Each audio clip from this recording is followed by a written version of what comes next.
Hello everyone, welcome back to my channel. तो आज हम अपना सेकंड लास्ट टॉपिक कवर करने जा रहे हैं एंजाइम चैप्टर का, विच इज़ एंजाइम्स इनहिबिशन। ठीक है। अब एंजाइम इनहिबिशन का मतलब क्या है, हम उसे डिफाइन कैसे करेंगे। जब enzyme fail to catalyze a reaction तो उसे हम एंजाइम इनहिबिशन कहते हैं। या फिर system wants to decrease the enzyme activity because the product are no more required.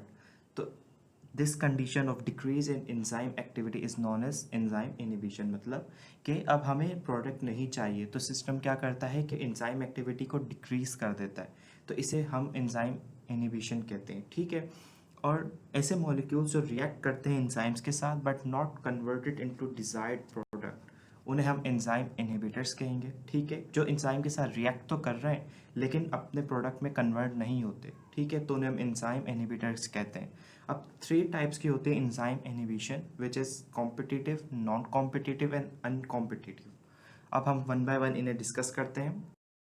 अब जो कॉम्पिटिटिव इनहिबिशन है, इस टाइप में क्या होता है कि जो मॉलिक्यूल्स होते हैं are very similar to substrate, वो बाइंड कर जाते हैं एक्टिव साइट के साथ, जबकि करना किसे चाहिए था, सबस्ट्रेट को। अब ये मॉलिक्यूल बाइंड कर जाते हैं एक्टिव साइट के साथ और प्रोडक्ट में ही कन्वर्ट नहीं होंगे। ठीक है। तो इन मॉलिक्यूल्स को हम कॉम्पिटिटिव इनहिबिटर्स कहते हैं, क्योंकि ये कॉम्पिटिशन में है सबस्ट्रेट के साथ कि हम बाइंड कर जाएं जल्दी से एक्टिव साइट पर। और ये मॉलिक्यूल ब्लॉक कर देते हैं active site for actual substrate.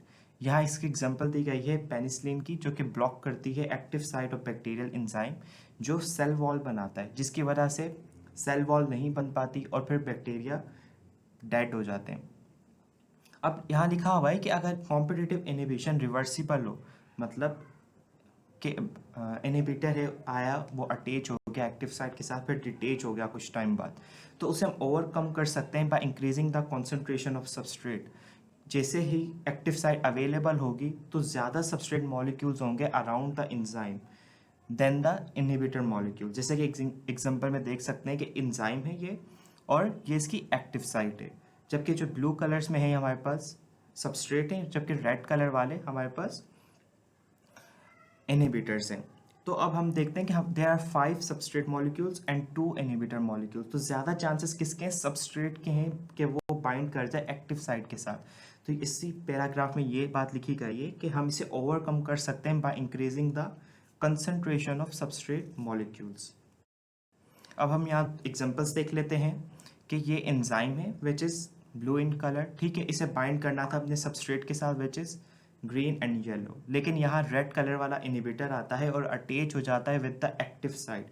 तो अब ये सबस्ट्रेट यहाँ पर बाइंड नहीं हुए और ये जो रेड कलर में इनहिबिटर आकर अटैच हुआ है, ये प्रोडक्ट में कन्वर्ट नहीं होगा क्योंकि इसका एक्चुअल सबस्ट्रेट है ही नहीं।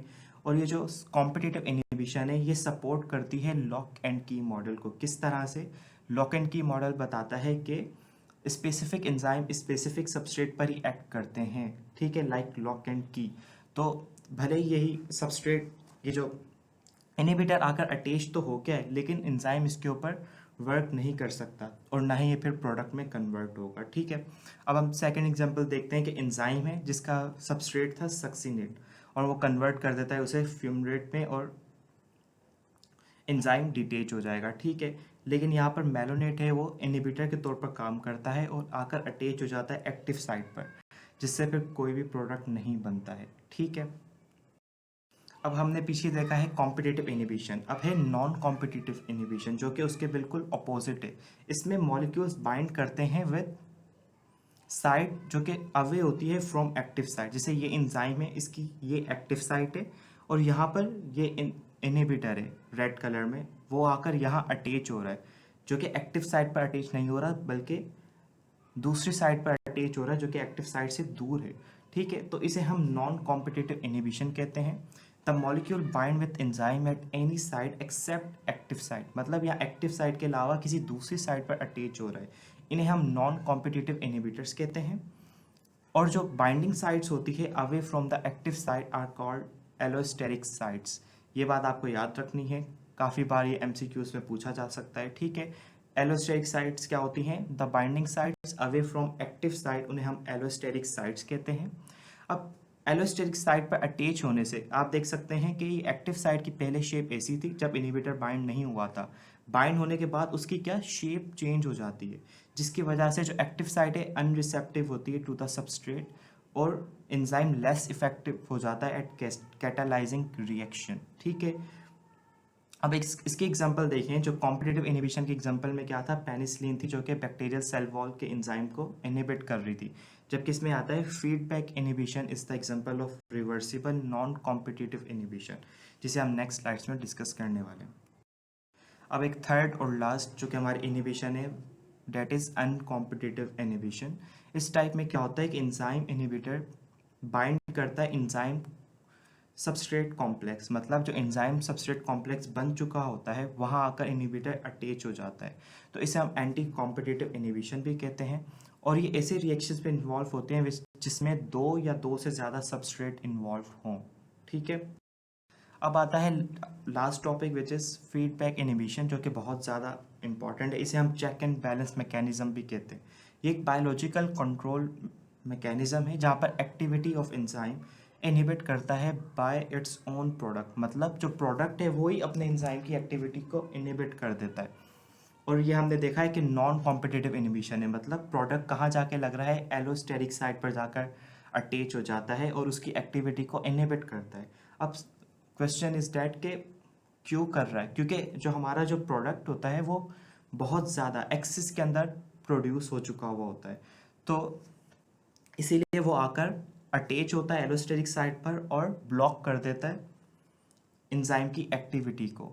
अब जब तक प्रोडक्ट कंज्यूम नहीं हो जाता इनहिबिशन रहती है, लेकिन जब प्रोडक्ट कंज्यूम हो जाता है कुछ वक्त बाद तो इनहिबिशन भी रिड्यूस हो जाती है और वापस से प्रोडक्ट बनना स्टार्ट हो जाते हैं।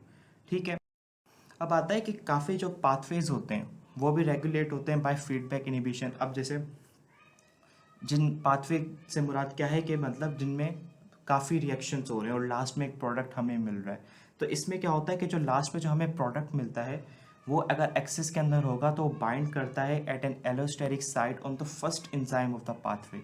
मतलब फॉर सपोज अगर दे आर फोर रिएक्शंस के बाद हमें अपना प्रोडक्ट मिल रहा है, अगर वो एक्सिस में है तो प्रोडक्ट जाकर क्या करेगा, जो कि पहला एंजाइम होगा उसकी एलोस्टेरिक साइट पर जाकर अटैच हो जाएगा, जिससे पाथवे पूरा शट डाउन हो जाएगा और फिर प्रोडक्ट बनना बंद हो जाएंगे। और फिर जैसे ही प्रोडक्ट कंज्यूम हो जाएगा कुछ टाइम बाद, तो फिर ये जो पाथवे दोबारा से ओपन होगा और उसके बाद प्रोडक्ट बनना स्टार्ट हो जाएंगे। अब यहाँ पर एग्जांपल दी हुई है, जैसे एस्पार्टेट जो कि एक अमाइनो एसिड्स हैं, ये 5 रिएक्शंस के बाद कन्वर्ट हो जाता है इनटू थ्रियोनिन, जो कि खुद एक अमाइनो एसिड्स है। लेकिन जब ये थ्रियोनिन ज़्यादा क्वांटिटी में, एक्सेस क्वांटिटी में बनना शुरू हो जाता है, तो ये क्या करता है, फीडबैक इनहिबिशन करता है फर्स्ट एंजाइम जो कि एस्पार्टेट को कन्वर्ट कर रहा है, ठीक है, उसकी एलोस्टेरिक साइट पर जाकर अटैच हो जाता है, तो जिससे पाथवे शट डाउन हो जाता है। और जब कुछ वक्त बाद जब ये थ्रियोनिन कंज्यूम हो जाएगा हमारी बॉडी में, ठीक है, तो फिर ये दोबारा से पाथवे ओपन हो जाएगा और इसी तरह से थ्रियोनिन बनना स्टार्ट हो जाएगा। तो आज का लेक्चर हमारा यहाँ ख़त्म होता है और हम नेक्स्ट लेक्चर में इंशाल्लाह क्लासिफिकेशन ऑफ एंजाइम्स को डिस्कस करेंगे।